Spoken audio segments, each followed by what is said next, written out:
تو جب یہ انسان کے عقیدہ ہوتا ہے، اللہ تعالیٰ پہ اس کا اعتماد بڑھتا ہے، معرفت بڑھتی ہے، تو وہ واقعی اللہ تعالیٰ کے سوا کسی شخص سے، کسی چیز سے، کسی فیوچر، کسی کسی بھی معاملے سے وہ نہیں ڈرتا. آج تک بھی اللہ نے سنبھالا ہے، آگے بھی وہی دیکھے گا، وہی کر رہا ہے، وہی صرف اور صرف وہی کر رہا ہے. ہمارے ہاں ذرا سا کوئی پریشانی آتی ہے، کوئی مشکل آتی ہے، مصیبت آتی ہے، بیماری آتی ہے، حالات کچھ ایسے ہوتے ہیں، تھوڑی دیر تو ہم قائم رہتے ہیں، اس کے بعد ایمان ڈگمگا جاتا ہے اور ہم دنیا سے، دنیا والوں سے، فیوچر سے، حالات سے ڈرنا شروع ہو جاتے ہیں. پھر ہم اللہ کو چھوڑ کے باقی کوئی ہمیں جو راستے بتا دیتا ہے، چاہے کسی قبر کے بتا دے، چاہے کسی اور کی ہستی کے، ہم اللہ کو چھوڑ کے ان سے مانگنا شروع کر دیتے ہیں. اچھا، یہ تو خیر مانگنے کی بات ہو رہی تھی، یہاں پہ صرف خوف کی بات میں کرنا چاہ رہی تھی. آپ اپنے آپ کو ٹٹولیے. دیکھیں، ایک ہوتا ہے کہ کچھ چیزوں کا آپ فکر کرتے ہیں، کیئر کرتے ہیں. کیئر کرنا ایک اور چیز ہے کہ بلا وجہ ہم سے کسی کو نقصان نہ پہنچے، ہم اپنا بیسٹ دیں سب لوگوں کو.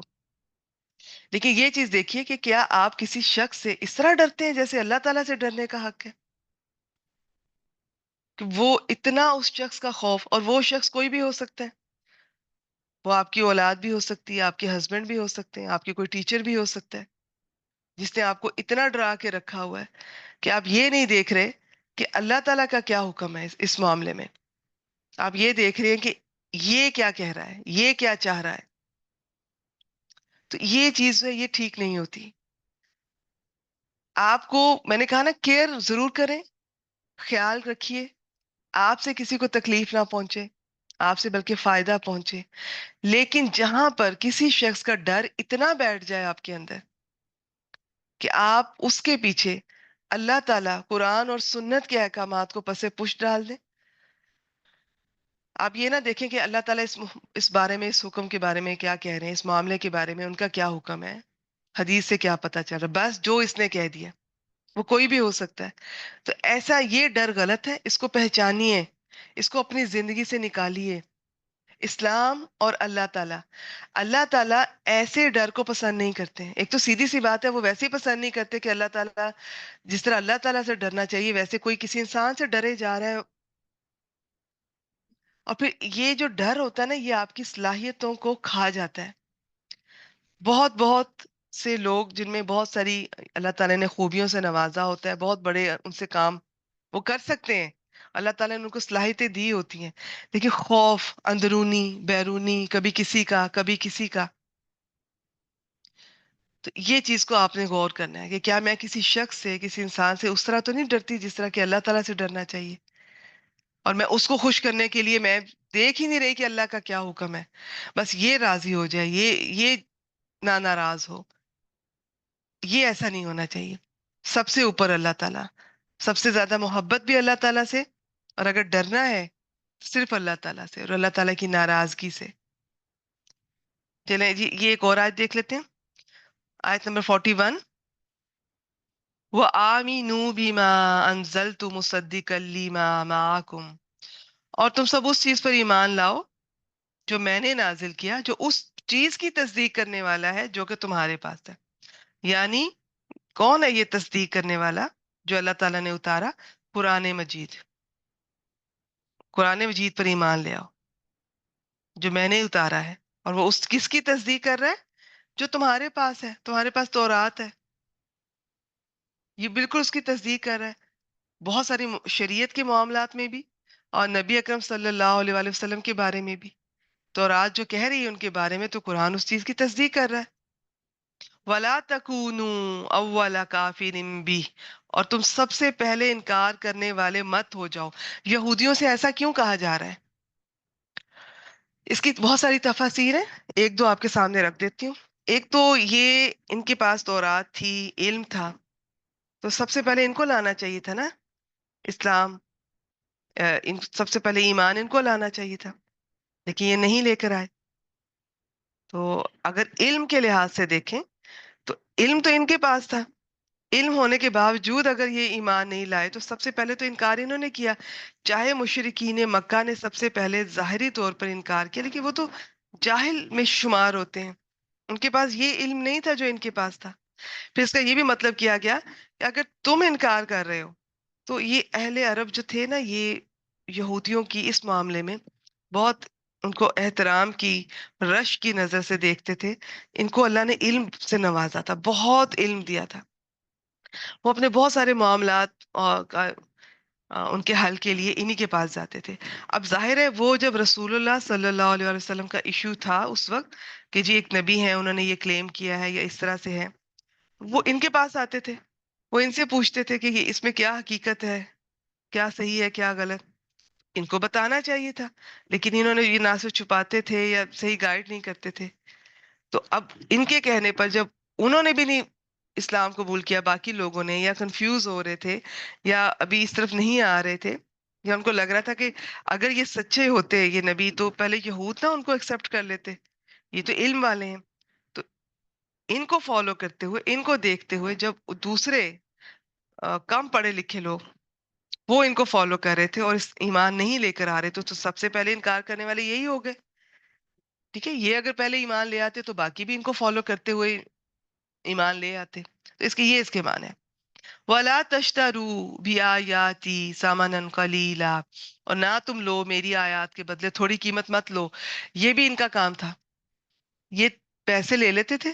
اچھا انہوں نے پھر کیا کیا تھا کہ یہ فرق کیا کرتے تھے. جو ایلیٹ کلاس ہوتی تھی، جو بہت امیر لوگ تھے، ان سے پیسے لے کے ان کی مرضی کے فتوے دیتے تھے، اور وہ سیم گناہ یہ جرم ثابت ہو جاتا تھا، انہیں سزا نہیں ملتی تھی. جو غریب ہوتے تھے ان پر فرد جرم عائد ہو جاتی تھی. پھر اس کے علاوہ یہ اسی طرح پیسے لے کر ان کی پسند کا فتویٰ دے دیا، یا پیسے لے کر اور بہت سارے معاملات کو چھپا جاتے تھے. قرآن مجید میں انشاءاللہ تعالیٰ آگے چل کے ذکر آئے گا کس طرح رجم کے معاملے میں بھی یہ جب ایک امیر یہودی مرد اور عورت پہ اس طرح سے جرم ثابت ہوا تھا تو یہ کس طرح سے چھپا رہے تھے ان آیات کو. تو وہ پھر عبداللہ بن اسلام جو پہلے یہودی تھے بعد میں صحابی ہوئے رضی اللہ تعالیٰ عنہ، انہوں نے نبی کریم صلی اللہ علیہ وسلم کو بتا دیا تھا کہ یہاں پر یہ کچھ آیات تھیں جنہیں یہ چھپا رہے. اور بھی یہ تو ایک واقعہ ہے نا، یہ اس طرح سے کرتے تھے، بہت کچھ چھپا دیا، بہت کچھ چینج کر دیا اور پیسے. تو یہاں پہ اللہ تعالیٰ فرما رہے ہیں کہ تم میری آیات کے بدلے تھوڑی قیمت نہ لو. اس کا مطلب یہ نہیں کہ زیادہ لو، مطلب یہ ہے کہ جتنی بھی لوگ ہیں وہ تو اصل میں جو قیمت ہے اللہ تعالیٰ کے احکامات کی، ہدایات کی، وہ دنیا کی، یہ پیسہ تو اس کا نعم البدل ہو ہی نہیں سکتا. تو اور تھوڑی قیمت یہ اس طرح سے موازنہ کیا گیا ہے کہ یہ اتنی اعلیٰ پائے کی چیز ہے، اللہ تعالیٰ کے احکامات، اللہ تعالیٰ کی آیات. تو ان کا جب تم یہ حرکت کر رہے ہو تو یہ تھوڑا ہی ہے. اور مطلب یہ ہوتا ہے، یہ ایک سمجھانے کا انداز ہوتا ہے عرب میں. کا مطلب ہے کہ یہ ایسا مت کرو. یا فتح یہ پھر آ گیا، اور بس مجھ سے ہی ڈرو. اب یہ جو فرحبون اور فتقون، ان میں تھوڑا سا فرق ہوتا ہے. یہ جو را ہا با ہوتا ہے نا، یہ ایسا ڈر ہوتا ہے جو کسی کے ظاہری شخصیت، بہت بڑی ہستی کی وجہ سے جو دل میں کپ کپی سی آتی ہے، خوف محسوس ہوتا ہے، یہ وہ والا ہوتا ہے. اور یہ تقوی والا، بس مجھ سے ہی ڈرو. چلے بس آج اتنا ہی. آج ہم نے آیت نمبر 41 تک دیکھا. انشاءاللہ تعالیٰ یہیں سے سلسلہ آگے ہم اگلے ہفتے شروع کریں گے. جو اسٹوڈنٹ اربعین نووی کی کلاس اٹینڈ کرنا چاہتی ہیں وہ رکیے، باقی جو جانا چاہتی ہیں وہ جا سکتی ہیں. میں یہاں پہ ریکارڈنگ سٹاپ کر رہی ہوں.